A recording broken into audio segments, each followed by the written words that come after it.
5.80. Si Doc sa sobrang daming ano. Patient. Oo. Sa sobrang daming patient, hindi na alam. 22 yung Inakyatan. Inakyat. Hindi. Hindi, yun pa rin yung ano niya from Pwede na last yung time. minutes, okay. Pero sabi niya sa akin, pag mag 22 weeks daw, baka I-adjust na. five. So, Oo, kasi yung 6 months na ano. sabi niya, yun lang medyo dangerous. Ha? Oo, masya kilig. Pangalan na siya. Anong name niya? Ano name niya? Si Avery. Avery. Siya Ikaw talaga nag-isip Avery. nun?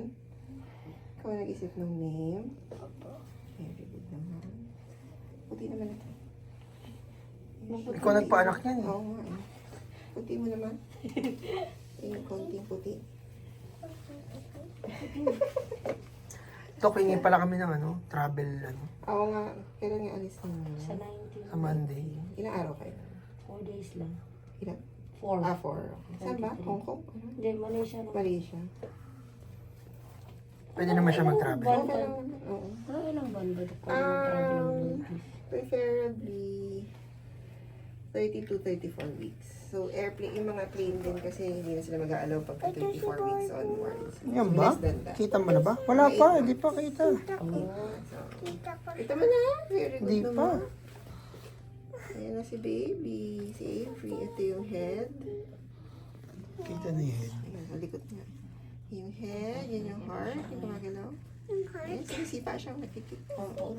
Nalalawa na. Kick si mami. Yan yung heart. Okay naman. Dito yung... Nakasuhi lang pero ikot-ikot pa naman yung sa loob.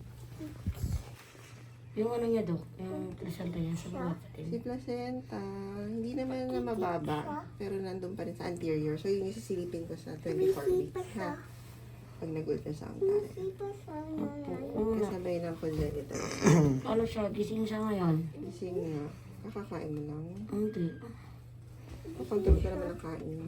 Okay ka naman sa control ng iyong food Actually, intake. hindi naman ganun. Ano, sabi ni baby? Kasi naka-insulin ka na. Oo, parang sabi niya kasi mahirap daw pag dinayat ng Tsaka bonggang-bongga. naka-insulin ka naman. Yun yung maganda rin sa insulin eh. Hindi makita no. Hindi masyado ano. Hindi masyado. Kailan ko pala, Dok, ng printed ata na ano, na ultrasound. Hindi kita gender. Sa ano na lang, sa congenital scan na lang pala isa. Ayaw na, tinago niya yung gender niya. Ang gender, hindi ko malala gender. Wait lang, hinahanap yung gender. May umaasa dito na iba yun. Kasi si tatay. May umaasa ng isa. Girl. Girl talaga. Ayun, Pepe. May umaasa na ano. Oh, girl daw talaga, Amy, Girl ha? talaga. Ayun, it's a girl. Oh, Yung girl tatlong talaga, baby. ha? Ayun naman sipa siya. Oo, Girl talaga. Girl talaga. Ang gusto pala niya boy nito. Mm. Boy, si Yeah, si Lahat Daddy. sila. lahat sila kasi puro sa kanya. Hindi ako okay lang, girl. Oo. Puro kasi girl kami dad. babae. Oo. Sila po kami yung boy. Babae talaga, no? So, babae na Ellie, no? Yan, si placenta hindi naman ganun nakababa. Kaya lang, anterior pa rin. Ang gusto ko lang make sure hindi siya madikit sa mattress. Para hindi na problema. 24 weeks yun, kasabay ng congenital scan. Ito yung paa. Yung paa niya, oh. Nagkikik yung toes niya. Yung paa. Oo.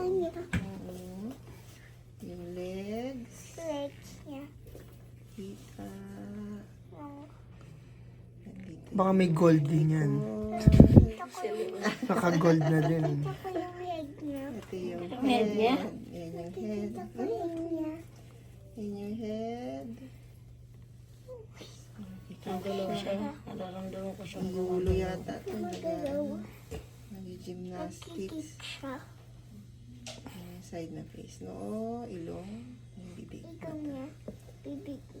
Water, yung itim okay naman. Yung laki compatible naman sa 21 weeks. Okay naman si baby. Okay naman yung sige. Okay tayo. Very good. Okay. safe naman daw sila.